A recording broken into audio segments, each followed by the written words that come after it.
a Bíblia tem várias traduções e o que ela significa? Relaxa que eu te explico. Não sei se você sabe, mas a Bíblia ela não foi escrita em português. Você sabe disso, A Bíblia originalmente foi escrita em 3 línguas diferentes: aramaico, grego e hebraico. E isso é um grande problema. Por quê? Porque o conteúdo bíblico já é um conteúdo complicado por se tratar de coisas espirituais. Além disso, esses idiomas na qual a Bíblia foi escrita são muito complicados e difíceis de aprender. E para a grande maioria das pessoas que não falam nenhuma dessas línguas, o único jeito de você estudar a Bíblia é lendo as traduções. É daí então que surgiram as traduções. Traduzir um texto é muito difícil, seja lá qual texto for. Por quê? Porque existem várias expressões que só existem em certas culturas e quando você traduz, essa expressão perde o significado. Por exemplo, a expressão faz o L. Faz o L! Faz o L é uma expressão que só existe na língua portuguesa em 2023. A frase faz o L nunca teve o sentido que tem hoje. Inclusive, se você voltasse no tempo 20 anos só e chegasse pra algum brasileiro e falasse, e aí, fez o L? O cara não ia entender nada. Pelo contrário, ele ia achar, como assim? É o L do Léo Santana, o cantor? Então é essa a grande dificuldade dos tradutores da Bíblia. Porque não adianta você traduzir palavra por palavra na Bíblia. Até porque existem certos tipos de palavra que só existem em certas línguas. Por exemplo, se eu não me engano, a palavra saudade só existe no português brasileiro. Não tem tradução. É por isso que existem vários tipos de traduções bíblicas. Porque algumas traduções prezam pelo texto, outras prezam pelo sentido. Algumas pregam pela mensagem,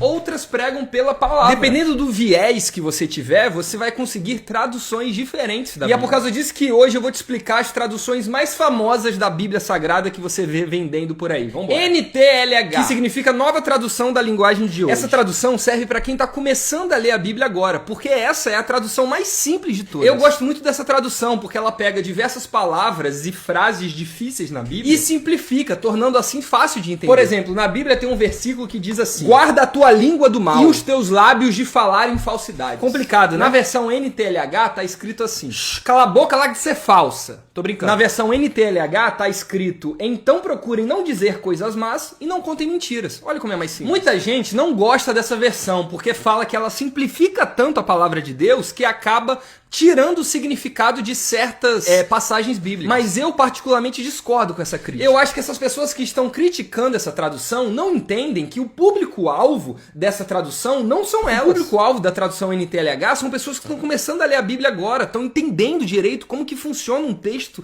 religioso. A versão NTLH não é para pastores, pregadores, teólogos, não é. Essa versão é para quem está começando a ler a Bíblia agora. Me converti agora, tem que ler qual versão? Leia essa, que é muito legal. Para você que já é crente há muito tempo, ou pastor, ou pregador e tal, uma versão muito legal pra quem é isso é a versão Almeida. Versão Almeida pra mim é uma das principais versões da Bíblia, tanto pros evangélicos quanto pros católicos. Eu gosto bastante dela, eu tenho uma tradução Almeida, inclusive aqui. Só que essa versão é um pouco mais difícil do que a NTLH. Por quê? Porque ela é mais fiel ao texto. Outra versão muito fiel ao texto é essa aqui, ó, chamado King James. A versão King James é uma tradução inglesa da Bíblia. E ela é considerada por muitos uma das traduções mais fiéis ao texto da Bíblia Sagrada por causa do tempo que ela foi traduzida. Geralmente, quanto mais antiga a tradução, mais fiel ao texto original ela é. E a King James, ela foi traduzida em 1611. Então, se você quiser se aprofundar na palavra de Deus mesmo, eu indico essa tradução, que ela é muito boa. Outras traduções muito boas também são a NVI e a NVT. Ao contrário, essa aqui é a NVI e essa aqui é a NVT. NVI significa Nova Versão Internacional e NVT significa Nova Versão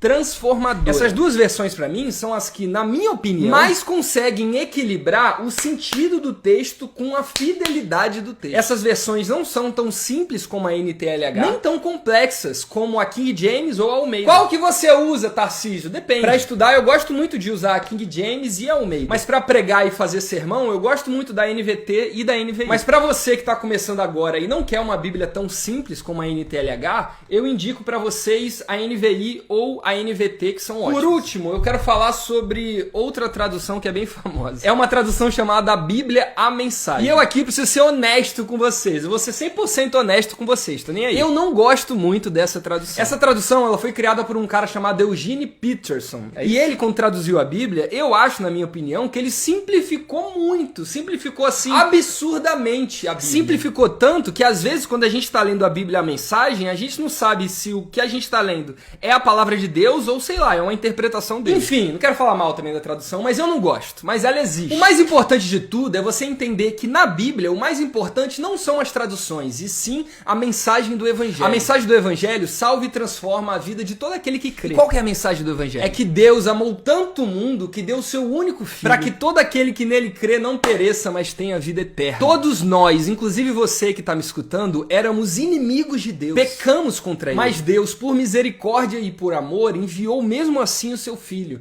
para nos salvar. O nome do seu Filho é Jesus Cristo, e isso é o mais importante. O mais importante de tudo é você saber que Jesus Cristo é o Senhor do mundo, e se tivermos fé nele, seremos salvos. Que Deus abençoe a sua vida. Comenta aqui embaixo a versão que você mais gosta, vai, eu quero saber. Tchau!